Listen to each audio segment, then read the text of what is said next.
guys, what's going on? Welcome back to Top Line. It's your boy Chris, and we back, man.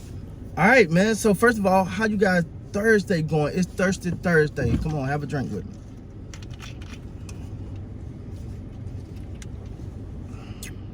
Gatorade Zero. Ah, man. All right, so first of all, salute to everybody, man. Make sure you hit that like button, that subscribe button. I thank you guys so much for supporting the channel, man. Really doing a lot of things for the channel right now. Really super excited. The missus in her bag creatively, so you got to give her props for that. And you know, I'm about to come hard with the content. You know, I'm the content guy. Like I like the aspect of the sports. I love that part of it, talking about it, doing the research on that. That other part, that creativity part, she is so dynamic with that I just give her her props, and I like to give her flowers while I can. So I appreciate you. Got my brownie points. Now, so with that being said, could you stop? With that being said, man, for free. with that being said, the Los Angeles Lakers have now made it clear they're willing to give up both draft picks in a Kyrie Irving trade. To me, you might have. To me, I first of all, yeah. I mean, yeah. Like, if it's gonna give you a chance to win the championship, then you make it happen. But it's a lot of underlying things here. Let's break it down. Number one, did the Lakers miss the boat with this? I thought right around that summer league, right around when these things first popped off, like the iron was hot. Like, you got to strike when the iron is hot, man. And I feel like the Lakers didn't, and they kind of let it cool down, playing this, you know, tug of war back and forth, because they thought for sure Kyrie was. See, what they were thinking was, and this is my opinion. Oh, Kevin Durant they're gonna get this big deal for Kevin Durant, and then getting rid of Kyrie gonna be easy. And now you see Kevin Durant ain't going as fast as they would have thought, the Nets would have thought, or KD would have thought. So, and now with the owner pretty much saying, hey, KD, you know, the owner of the Nets, saying, hey, KD, we got you right, bro. We got your contract. So you're not pretty much saying you're gonna force us into doing nothing. So now it's a good chance that KD may not even move. So now you got to be a little bit more enticing for to get Kyrie, because, you know, if the Nets have their way, they'll keep those two together. I mean, hell, it's better to keep them together than to not have either one of them, right? So that's the one thing too. The fact that they're willing to do this says LeBron wanted Kyrie. To me, because, you know, they had the meeting with LeBron and all of that. So that pretty much says to me that they want LeBron want Kyrie.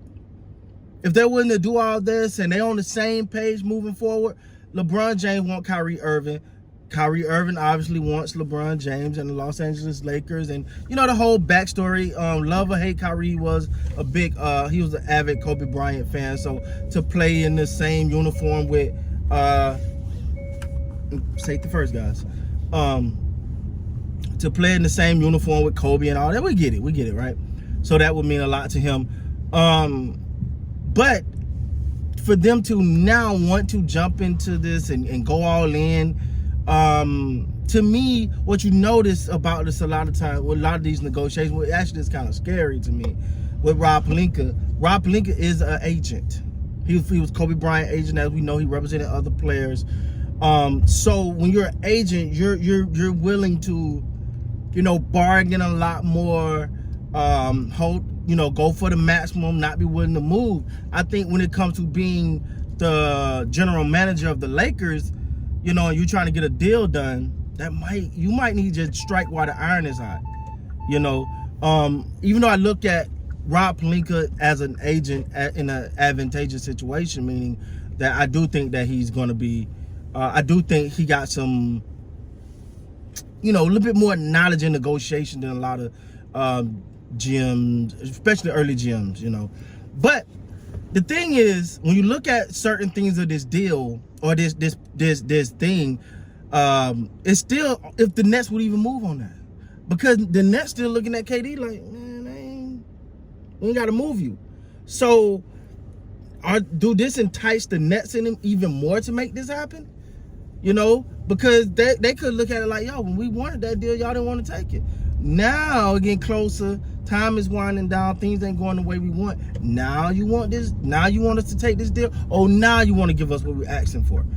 To me, in a stance, it kind of made the Lakers come off as desperate.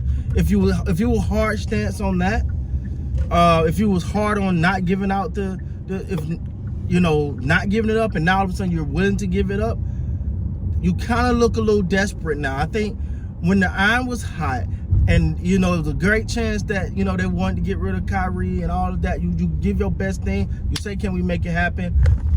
But hey, listen, if the Lakers can land Kyrie, to each his own, man. I would love it. I think it'll be an upgrade for what the Lakers currently got. Now, Kyrie, the person, will deal with him once he gets to the team, if he gets to the team. But we got to keep in mind, we got to manage expectations and understand that this is a long way from done. Yeah, the Lakers are making it more enticing for the Nets, but this is a long way from done. The Brooklyn Nets are still focused on the Kevin Durant situation, right? They're still focused on having Kevin Durant,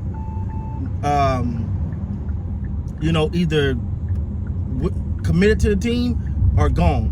But on the flip side of that, the Nets are not going to give him away for anything other than a king's ransom. It's just like that, man. So the Nets are like, that's great, cool. Put that. That's cute. That's cute. Put it right there. Put it right there. Put it right there for Kyrie. Let's deal with KD. Where if you're the Lakers, you got to think about other deals out there too. Like how long the Lakers are in a sticky situation, because how long do you wait for Kyrie Irving? Because remember, this happened before, right? Hey man, the Lakers, we might get Kawhi Leonard. We in free agent. We just watching play after play after play after play. Just go off the board, go off the board. AD give up some money, off the board, everything, and we just waiting on Kawhi Leonard for Kawhi Leonard to hit him with the open door, right? And end up going to the Clippers, finessing his way into Paul George. So I hope the Lakers have learned from that. Like, Kyrie is a great player. Do not get me wrong. He's a great player, but are you going to just waste other opportunities, hoping the Nets decide if maybe one day, probably should, could have, would have, hopefully, questionably, I don't know, maybe make a deal? Or you going to go out here, all right, you don't want this deal, take it now. If not, we're going to move on and do something different. You got to start to put some pressure on the Nets if there's a deal to be made, especially if you got another deal on the table. So anyway, man, that's the latest as far as this whole Laker Kyrie thing, man. Also, I'll be right back with you, because Kyrie apparently saying that Rick Butcher is absolutely lying. So we'll talk about that later though, man. With that being said, guys, please like, comment, subscribe to the channel. Until next time, you guys be great.